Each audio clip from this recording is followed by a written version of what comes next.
The movie Udayam, directed by Mani Maran, and the story written by Vetri Maran, has one well-known actor in the lead, which is Siddharth, and has Ashrita Shetty, new girl. I presume she's from Bangalore. In any case, her Tamil in the movie sounds like a heavy Kannada accented kind of language, and camera work by Veil Raj and music by G.V. Prakash. So here's a story which is actually as old as the hills. To start the review with a cliche, but that is the truth. It's as old as the hills. As usual, a boy and a girl fall in love with each other, and the people who matter don't like them falling in love with each other, don't want to see them living a life together, so they try to disrupt it in every way they can. And the movie starts rather uniquely, so it sets the mood. KK, the very talented actor from Bollywood, he portrays a cop in this movie, and he's like a trigger-happy policeman. He just shoots people. He's chasing somebody through the streets in the beginning of the movie, and he sees the guy ducking around behind something. He fires one shot, and he goes away. He finds that the man is down. Then he takes his phone, pretends to be engaged in some fight. He's just shouting something through the phone, and then he takes the gun and just kills him. So he's like an encounter policeman on call. It's like a doctor. When somebody killed, just call him. A cop like that couldn't survive. I mean, he's pulling a gun and shooting in a public street when there is no fight, there's no gunfire, nothing. Just a man running through the... Anyway, who's to ask all this logic? I didn't expect it out of Vetri Maran, frankly, because I thought, or maybe he gave the story and the fleshing out is supposed to be done by Mani Maran, and this is the kind of screenplay he came with where a policeman runs through the town and just shoots people. So here you have this young, two boy and girl, both in the same college. She is the daughter of a very rich man, all the time guarded and stuff like that. And she pursues this guy relentlessly, falls in love with him, hopelessly, as they say. So is that a teenage fad today that, girls go and piling onto the guys and the guys keep walking back, stepping back, and girl comes forward and the guys go back again? It's a new world. And on top of that, there's this bunch of lunatic friends who will do anything for their one guy. This love is supposed to be such an aphrodisiac, screws their brains up and other places too, because they will do anything. They'll say things like tukda, the girl is a sack of salt or onions or something. They keep, let's lift her, in the literal translation. Anyway, so they all rally around this guy, and they decide to help the two of them escape from Bangalore and go to Chennai, presumably where there is more law and order and they will not be chased by this girl's parents. So that's the NH4 part of the title, Udayam-NH4. So here you have KK, the cop, who's been told by this politician fellow on the slide that, listen, I don't care if you have to shoot my girl, kill her also, but I don't want this alliance to take place. I wasn't able to get the drift of why that guy is so against Siddharth. Doesn't he like young, presentable men or what? I don't know. And this girl is madly in love with him, keeps pursuing him. In fact, she even goes to his room once and almost says, let's have sex kind of thing. And I'm ready for whatever else you want to do. And the guy backs off. So that also is a new characterization. I haven't seen that before. So they get on the highway. And so the cameraman, Veil Raj, has to be, given full marks for all that crazy zigzagging going on in the dark. Everything is shot in the dark.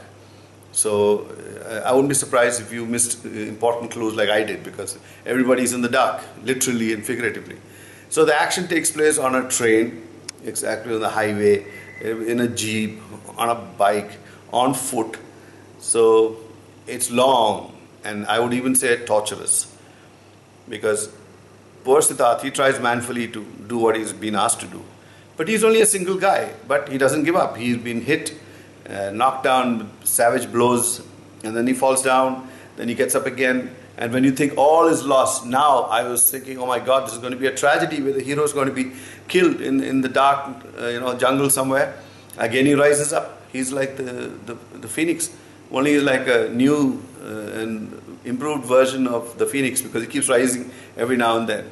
So it goes on interminably, the chase. The only, if you want to say, the only notable character in the movie was KK. He's a phenomenal actor from Bollywood. I don't know why the hell he took this job up, where he's shown as a rogue cop. But he does what he's asked to do. And he's a curious blend of an arrogant cop and at the same time a human guy, because he's got this wife who keeps calling him on the phone every now and then, asking him to come home. Where are you? Why aren't you home? It's your son's birthday party. And he's so upset because you're not there. And why don't you come home? And then he's saying, no, wait, listen, I'm chasing after a couple who've been running away and their parents wanted to bring them back. And she reminds him that, listen, that's what they did, because she's a Tamil girl, he's a Malayali. So she keeps reminding him of that, not knowing that he's not into normal disruption, but he wants to kill them, which is a lot different from just telling them, you've got to go back, your dad wants you home. Anyway, so that goes on like this. There's some amazing cyber technology or high-tech things being shown, like I don't even know if such things are possible. There's some guy sitting in some place somewhere. He calls him up in a control room kind of thing, and he says, "I'll give you a voice sample, then you have to find out where this guy is." So he said, "You give me that voice sample, one little bit, and whenever he opens his mouth anywhere and he's on the air, I will tell you exactly where he is." I don't know that. Then I think these guys should be the advisors to the government of India's security section on cyber, tracking people, and they'll have no problems with Atankwadis and terrorists, because with this amazing technology we can pinpoint exactly where they're gone to the toilet here or there. But anyway, so all these things happen in the movie, and there's a tracking going on left, right and center. They narrow it down, and finally these two get into a fight, and he's already been shot. He faked an injury, so he's got one arm in a sling, and then Siddharth is beating him with a tire spanner, and then with various other things he can lay his hands on. And then he's hitting him back, and then he's got handcuffed, then he's got guns.